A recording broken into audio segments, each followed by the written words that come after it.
So I go to my voting place yesterday. I live in a rather conservative community. I live in Rockford, so in Cortland Township officially. So I go to the church where I have to vote and meditate on the separation of church and state.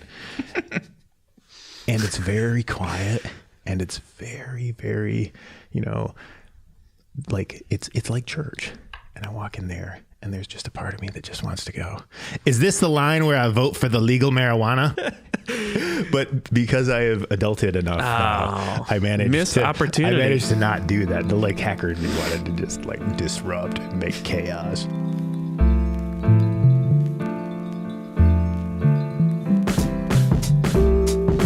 Welcome once again, ladies and gentlemen, to another episode of Defeasible Reasoning.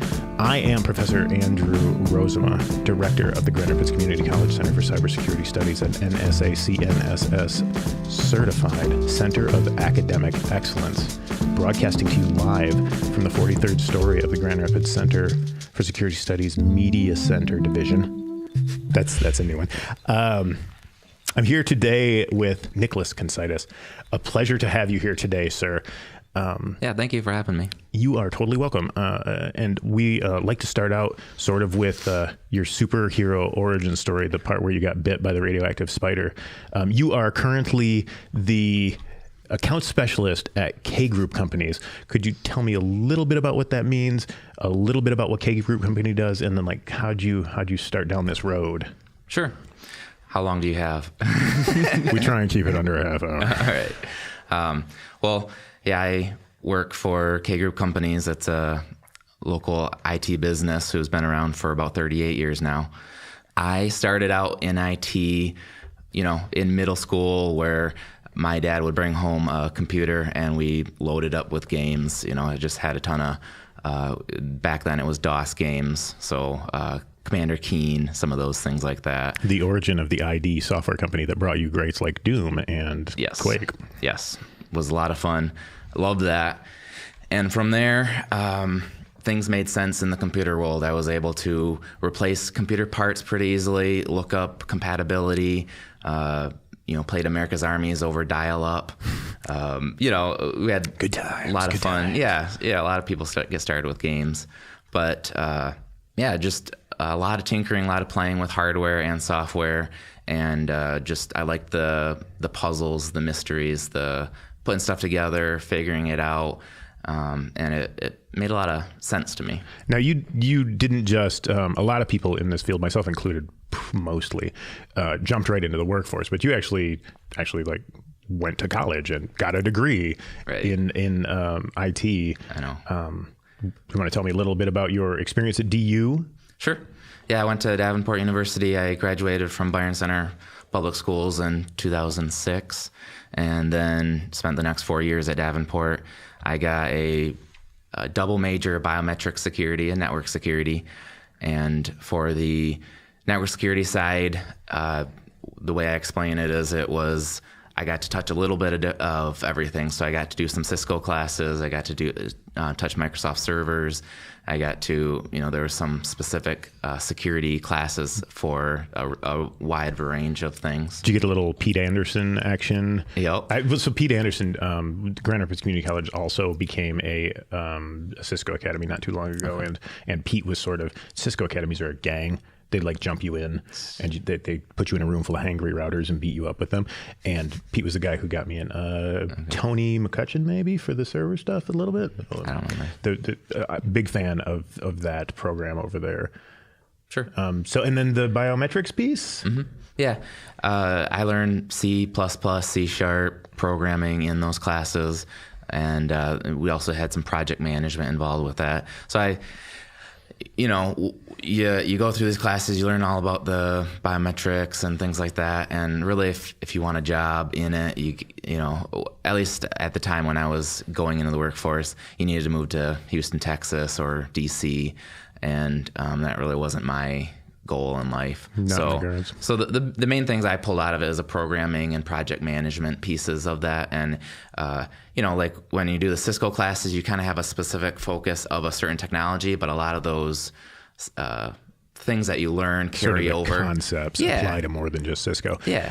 One of the real debates that goes on in particularly our department, as well as like colleges as a whole. I just got back from this conference where we're trying to hash out a standardized computer science curriculum, and the computer information systems or computer information technology or management information systems or IT or IS or whatever other computer departments kind of showed up, and it turned into a Donnybrook. There was fights all around. Sure. It seems to me that those sort of biometrics courses are probably like computer science related. Like you want to go work on very specific hardware with that kind of thing.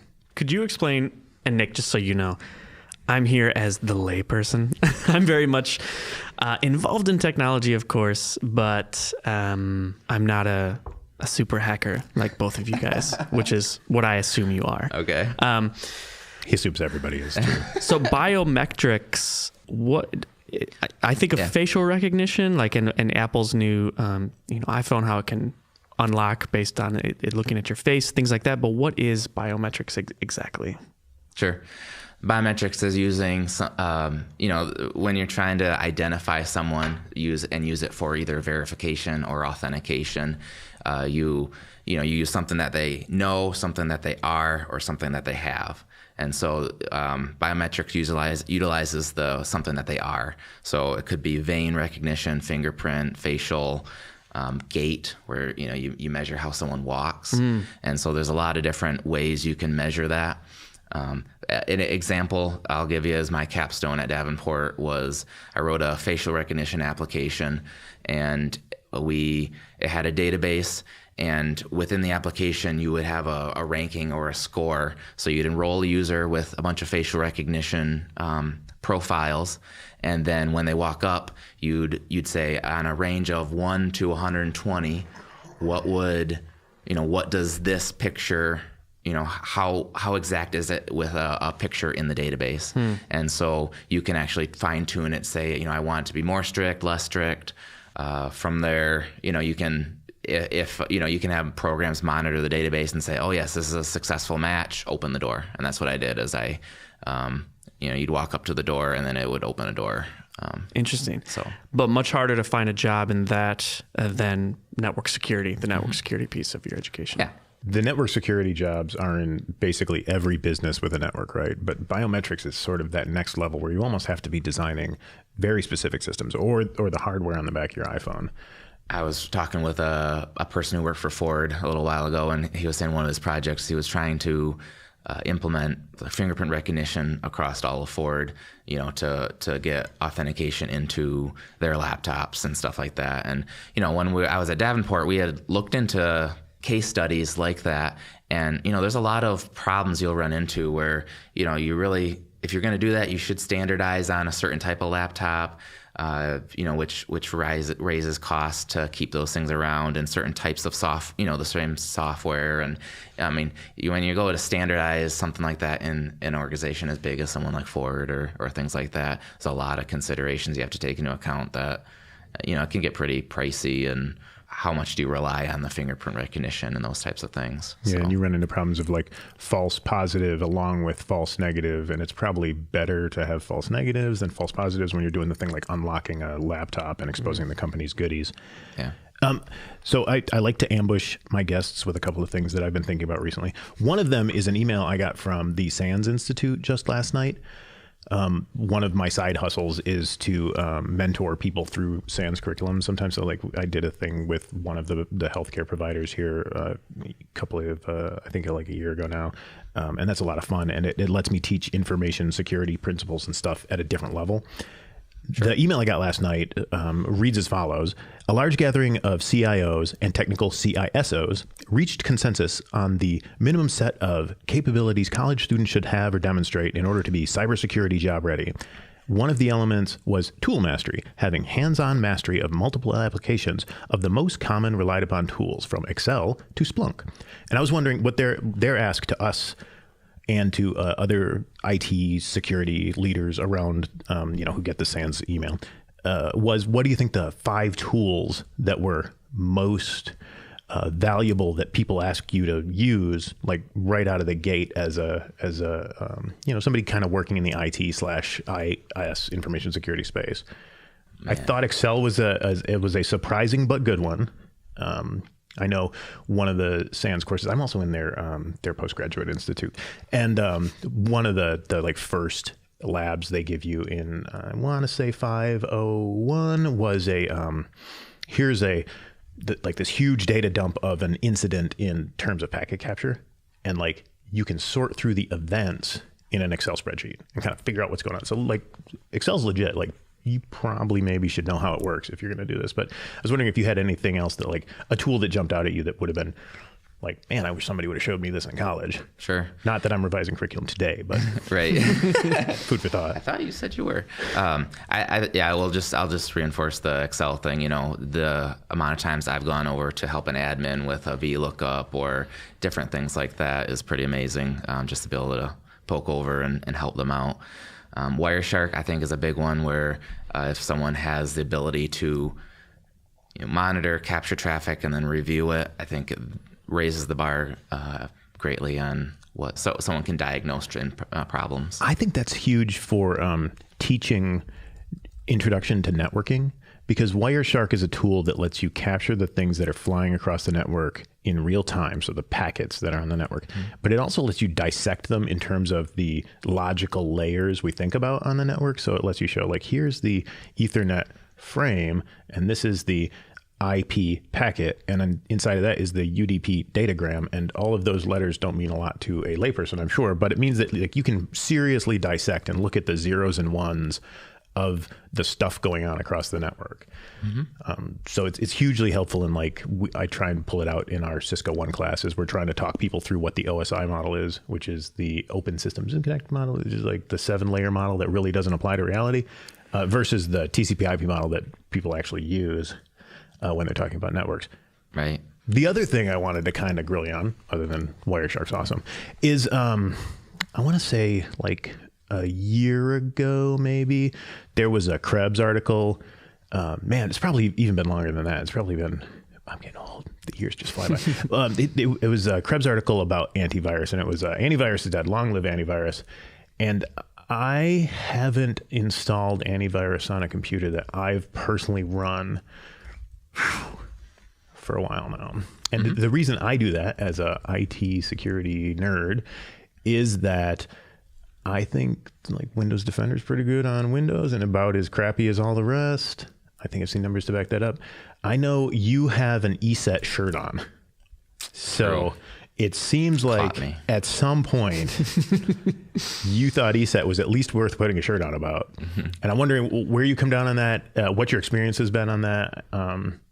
I have a friend who does more customer-facing IT than I do, and his response when I say something like Windows Defender is fine, he's like, yeah, as long as you want to find hack tool in your Windows products, it's great, but if you actually have a problem, it's not so great. So maybe I just don't see enough endpoint work these days, endpoint being the computer you're sitting in front of if you're the end user. So what's your take on the antivirus these days, and if you want a log roll for ESET, be my guest. I'm more than happy to be convinced. Sure.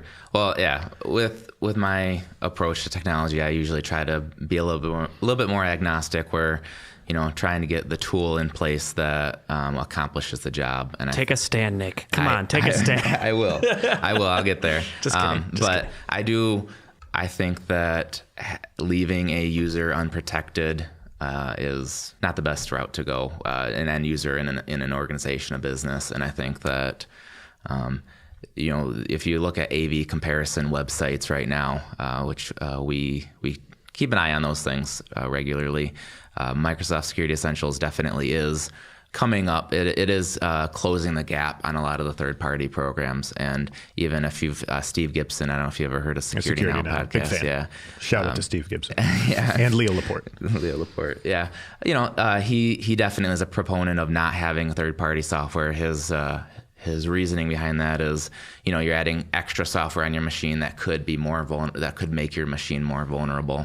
Well, and because modern antivirus has to get its hooks way deep into the guts of the operating system. I mean, it's got to be down there where where no man should tread, and it has to get there without documentation from Microsoft, right? So like Microsoft doesn't tell you how those deep insides of the Windows kernel work. Right. You kind of have to suss that out. So. Right. Yeah, and Viper is one that had issues a little while ago where they were going in areas that, frankly, Microsoft said is not good. Microsoft released an update, and if you had Viper, you had these certain scenarios, you had to reinstall your operating system because it just wiped out your server. Oops. Yeah, exactly. Well, and like Microsoft's not immune from those problems. One of the things, even Dell, even just anyone who writes software, things like that happen. Yeah. Well, particularly if it does any sort of parsing of unsanitized data.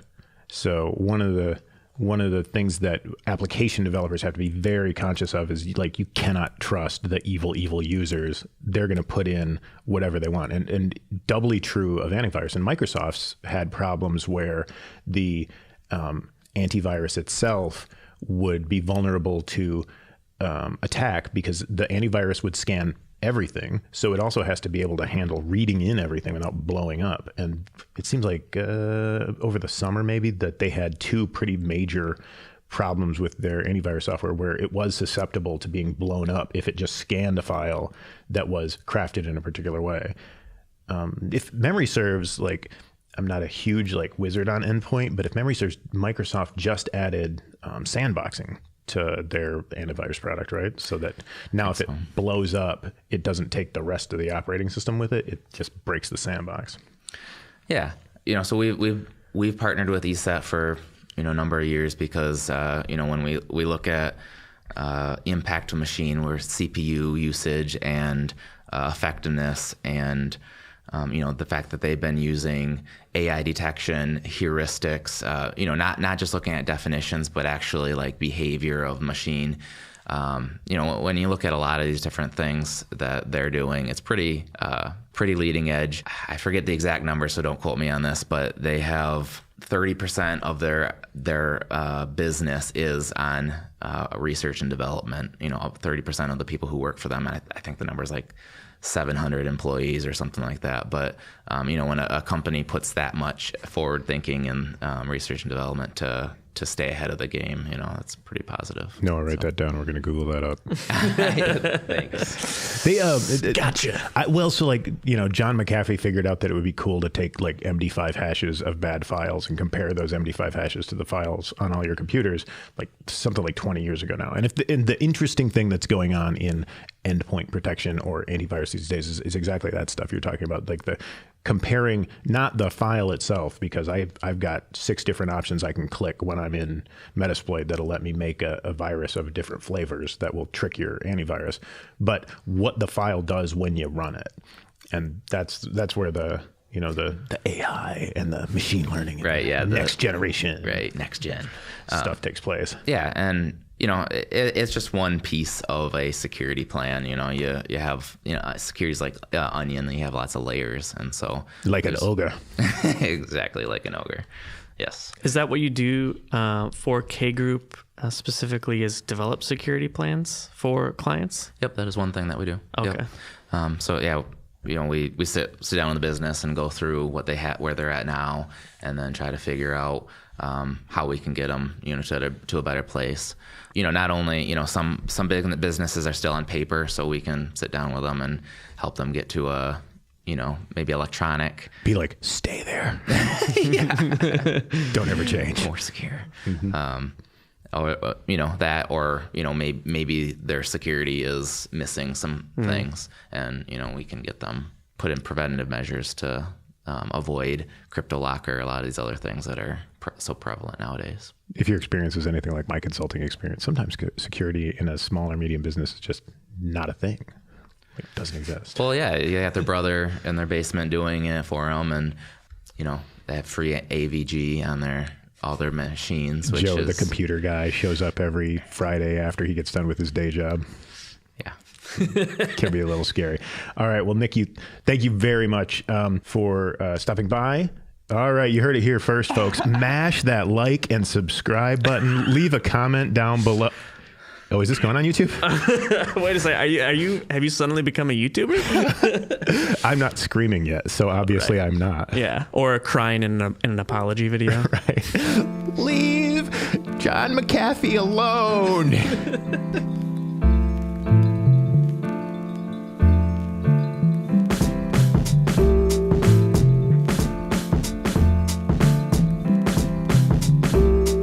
Feasible Reasoning is produced at the Epic Studios of Grand Rapids Community College, Media Technologies Department. Epically executive produced by Noah D. Smith and hosted by me, Drew Rosen.